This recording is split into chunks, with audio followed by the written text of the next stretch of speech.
Bien, el problema 1810 dice, un medidor móvil tiene una resistencia interna de 100 ohm.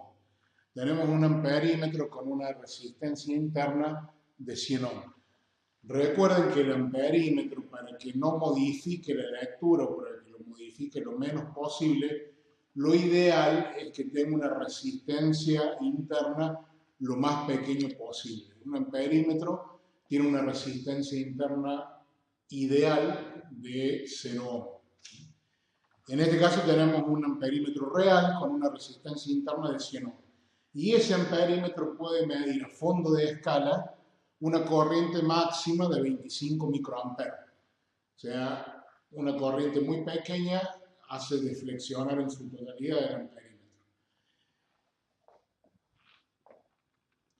¿Qué resistencia conectaría en paralelo con el medidor para construir un amperímetro el cual tuviera una deflexión a escala completa para una corriente de 1 ampere?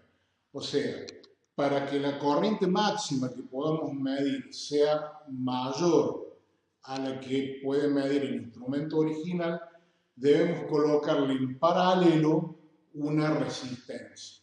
Esa resistencia se llama resistencia de Shunt. Esa resistencia lo que hace es bajar la resistencia equivalente de ese instrumento. En este caso queremos que la corriente máxima que podamos medir con el instrumento sea de 1 ampere. Por el instrumento puede circular como máximo 25 microamperes. El resto de 1 ampere va a circular por esta resistencia de Shunt.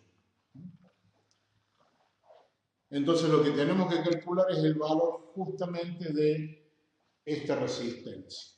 Y después cuál es la resistencia equivalente del amperímetro, que va a ser el paralelo entre la resistencia propia del instrumento con la resistencia de Shunt que calculemos. Para no tener que recordar la fórmula, vamos a plantear las ecuaciones conceptuales y a partir de ahí vamos a obtener la relación. ¿Cuál es una de las cosas que sabemos? El amperímetro y esta resistencia están conectados en paralelo. Por lo tanto, la diferencia de potencial entre estos puntos es la misma.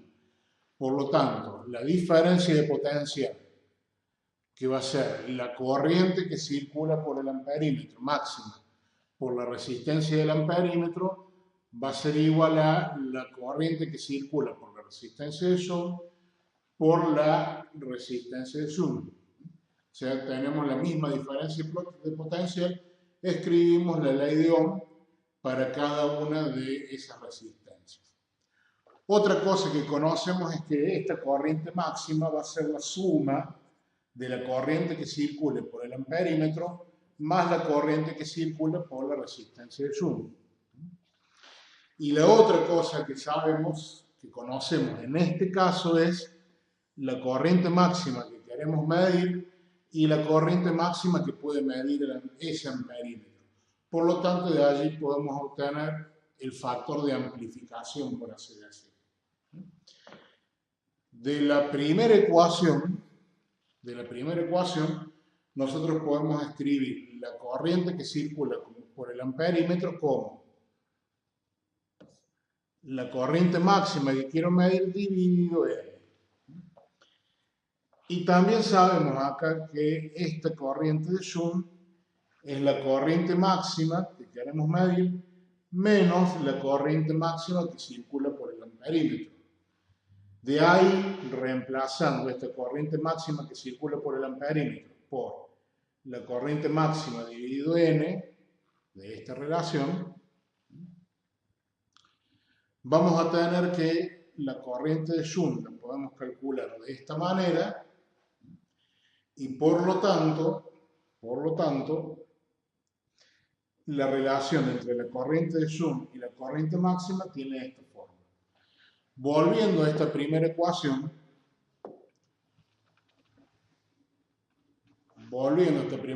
y reemplazando esas relaciones, llegamos a esto. Si de acá despejamos esta resistencia de Shunt, pasando esto para este lado, esto para arriba y esto para el denominador, encontramos que la resistencia de Joule la podemos escribir de esta manera. Reemplazando los valores y calculando este factor de amplificación en base a la corriente máxima que vamos a medir, 1 ampere, y la corriente máxima que puede medir el amperímetro, que son los 25 microamperes, obtenemos una amplificación de 40.000 veces. O sea, podríamos medir del orden de 40.000 veces una corriente mayor. Reemplazando esos valores obtenemos una resistencia de Joule muy pequeña de 2,5 miliohms. Se pone una resistencia muy pequeña, ¿qué es lo que hacemos?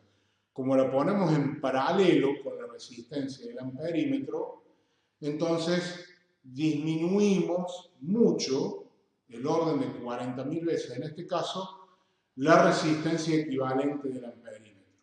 Por lo tanto, podemos medir una corriente del orden de 40.000 veces mayor.